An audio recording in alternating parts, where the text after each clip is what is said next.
Today we're talking about one of the heavyweights of European history, Charlemagne. This guy was a fierce warrior, a super smart reformer, and the ruler who literally reshaped a continent. They even called him the father of Europe. You'd think the biggest moment of his life would be on some battlefield, right? Well, nope. It actually happened on Christmas Day, and get this, it was a total surprise. So I have a question for you. What if your Christmas present was an entire empire? Pretty wild, huh? All right, let's get right into it. This is one of the most famous moments in the entire Middle Ages.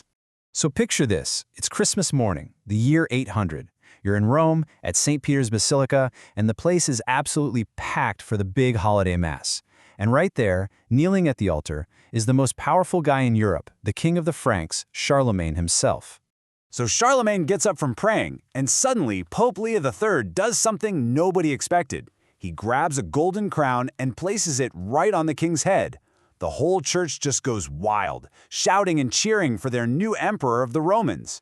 And you've got to understand, this was a massive deal. That title hadn't been used in Western Europe for over 300 years. Okay, so how does a king from the Franks end up in Rome getting an honor like that? Good question. Let's hit rewind and figure out how he became so powerful in the first place.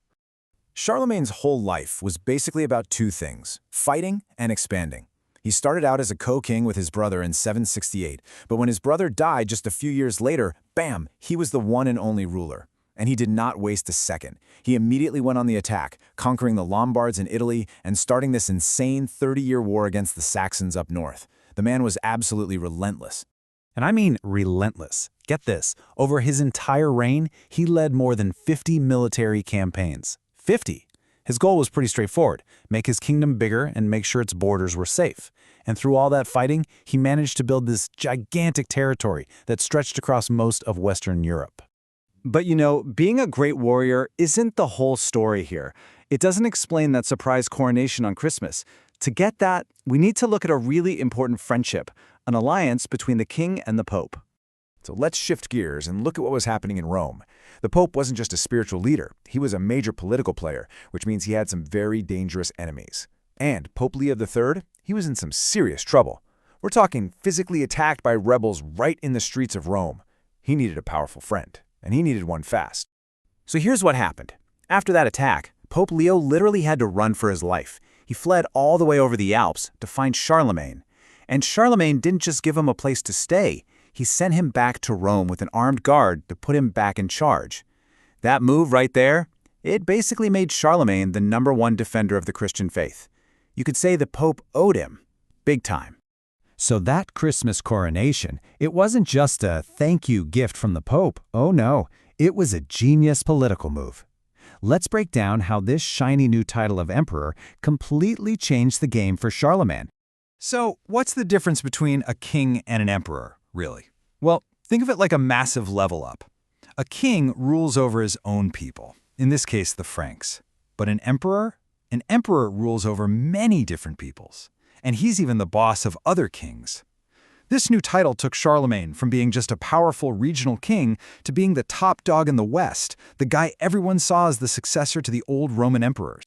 Okay, but running a huge, sprawling empire is, well, it's a huge challenge. How do you make sure everyone's following the rules? Charlemagne came up with a pretty brilliant system. He created these special officials called the Missi Dominici, which means the Lord's messengers. Think of them as his personal inspectors, his eyes and ears, who traveled all over the empire making sure local governors were being fair and actually following his laws. But here's the thing about Charlemagne. He wasn't just about battles and laws. He understood that to run a great empire, you need smart people. So he put a huge focus on education, and that kicked off this amazing period of cultural and intellectual growth that we now call the Carolingian Renaissance.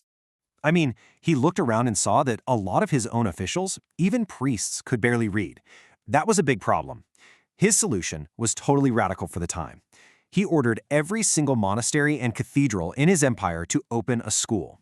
He brought in the brainiest scholars from all over Europe to run things, and, crucially, to copy and save ancient books from disappearing forever. And one of the coolest, most long-lasting things to come out of this was a new style of handwriting called Carolingian minuscule. Before this, writing was often just a messy jumble of capital letters all stuck together. This new script, it gave us clear, separate letters, spaces between words, and, get this, lowercase letters. It made reading and writing so much easier, and it's basically the foundation for the letters we use today. So you add it all up, right?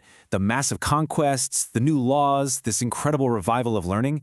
You really start to see just how huge his impact was. And it's why he earned that amazing nickname. So let's just recap his greatest hits. He brought together most of Western Europe for the first time since the Roman Empire. He set up laws and governments that influenced Europe for hundreds of years.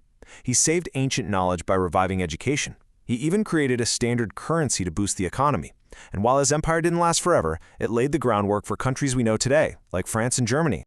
So when Charlemagne died in 814, he'd been emperor for about 14 years. And yeah, his huge empire was eventually split up between his grandsons, but it didn't really matter. The changes he made, culturally, politically, educationally, they had already put Europe on a completely new path. And all of this kind of leaves you with one big question, doesn't it? Charlemagne's story really shows how the vision and ambition of just one person can ripple through time for 1,000 years. It really makes you think, can a single person truly change the course of history?